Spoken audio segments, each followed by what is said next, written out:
In Khartoum, the capital city of Sudan, there are 4 directors following the everyday lives of people in Sudan.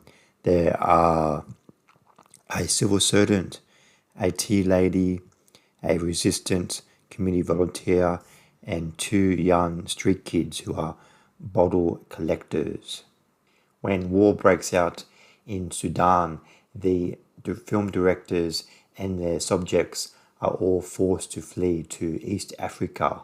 With the help of the footage that they already recorded while in Khartoum and also using green screens, the directors reenact some of the traumatic events that happened to these people when war broke out in Sudan.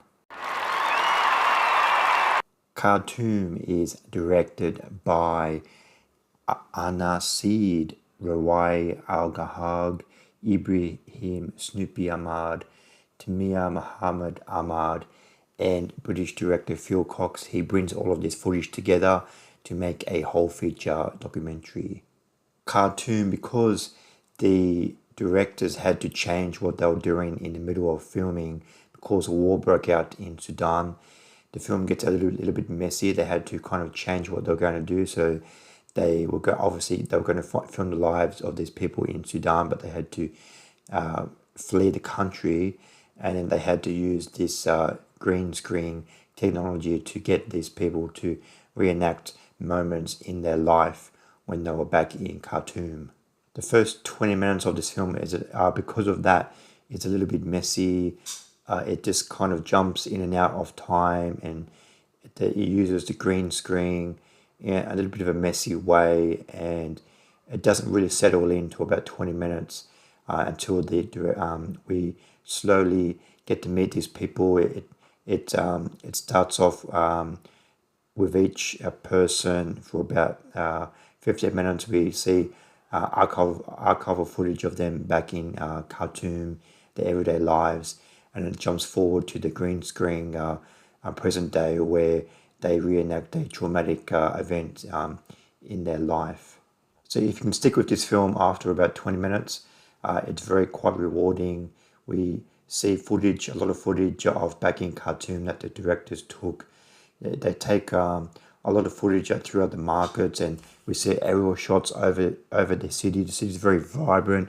Everybody's happy. Because a dictator has just been overtaken, and then there's a revolution in Sudan, and everybody's happy. Everybody's hopeful of what the future may come. And then once war breaks out in Sudan again, it's quite tragic because we see a lot of footage of people who are happy, living their everyday lives. We meet a few of these people, and we don't know. It's like the overwhelming sadness overcomes you about halfway through the film, because you don't know if these people are still alive or not. And it's just such a sad, because everybody's so happy in this situation. There's such hopefulness in the country at the time, and then we fast forward now and we don't know what's going to happen. At the moment, the situation in Sudan is still very bad. It's getting worse and worse every day. So you get such an overwhelming feeling of regret and sadness while watching this documentary, because you don't know what's going to happen, even though the main subjects of this film have escaped to East Africa, they've escaped to Egypt, and they've escaped to Kenya. So they're able to live their lives, even though all of the subjects in this film, they really want to go back to Sudan. They really love their lives in Sudan. They really love their country, and they want to go back. But at least they were able to flee the country and live everyday lives in Egypt and Kenya. I give Khartoum 3.5 stars out of 5.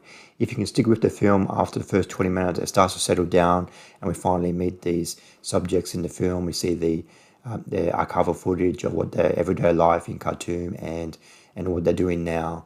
So it's quite rewarding. It's sad, but it's hopeful in a way, and we really get a sense of what Sudan was like, and hopefully in the future that country can go back to what it was. Thanks for watching. What did you think of Khartoum? Please comment below what you thought of the film.